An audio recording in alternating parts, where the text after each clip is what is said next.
Hello everyone, welcome to post-match thoughts with Omer and little Willow over here, if you can see her.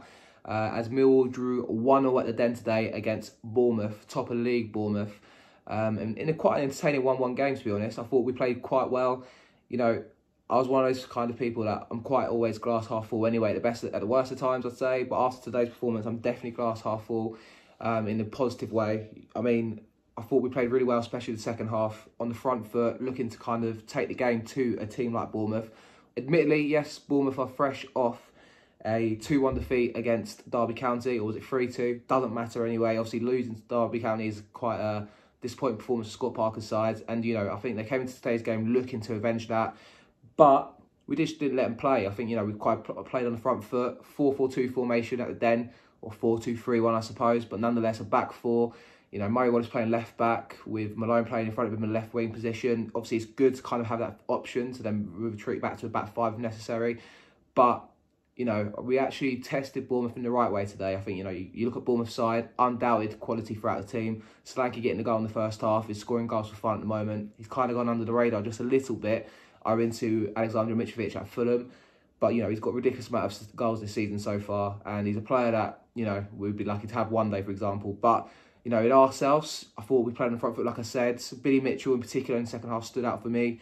You know, we went 1-0 down, yes, on the stroke of half-time. Quite unfortunate. Again, even in the first half, I thought it was quite an even game. We kind of sussed out what Bournemouth were about. You know, they've got two tricky wingers on the right and left with Jamal Lowe and Anthony. In the middle, Christie's a good little ball playing number 10. And obviously Solanke up front, as I mentioned already before. But we kind of sussed them out in the first half. Second half, we kind of went for it. You know, it was 1-0 down, yes, but on the hour mark, Bennett coming off and being replaced by Bradshaw was a bit of a masterstroke. Straight away, I think Bradshaw maybe wins a flick on, I'm going to say. You know, for the goal we conceded, of course, you know, Solanke off the time and space in the box, sticks it away, you know, no questions asked on stroke half-time. A real sucker punch, as I said there, you know, we was in the game kind of 50-50, I'd say, of the split. You know, Bournemouth showed their quality going forward and, you know, you can see they've got good players.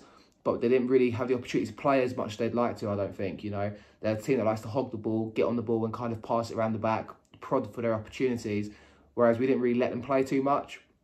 But like I said, for our goal, Bradshaw coming on the hour mark, kind of wins the flick on. Afobe's on the right-hand side. His first touch, I don't know why Alexis talks to me there.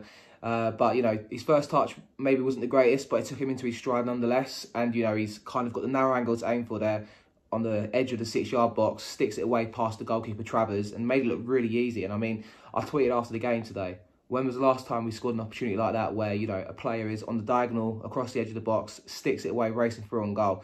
That is a carbon copy of a Bennett-phobic goal, if there ever is such a thing. And it's refreshing to see. I think, you know, if I cast my mind back to Lee Gregory, them sort of runs he used to make, but the clinicalness of that finish from Afobe was second to none in the Championship. And I think that highlights what Afobe offers. His quality, you know, off the ball, but also his hold-up play today was brilliant. There was times where he's played down the channel, battling against the likes of Cahill and Mepham, made it look really easy at times. And I think, you know, what we done well in the second half in particular is the likes of Mepham and Cahill, despite being great defenders, clearing their 6-yard box, clearing their 18-yard line with ease, with balls into the box all the time. They don't like facing their own goal. You know, you look at Cahill, a player declining in his career, obviously a great central defender. She wants my attention. But, you know, I thought what we did right was we kind of got them faced towards our own goal, balls over the top. Wallace looked lively, you know, and even, like I said, 1-1 wasn't enough of our at the time. And fair play to the manager, he went for it.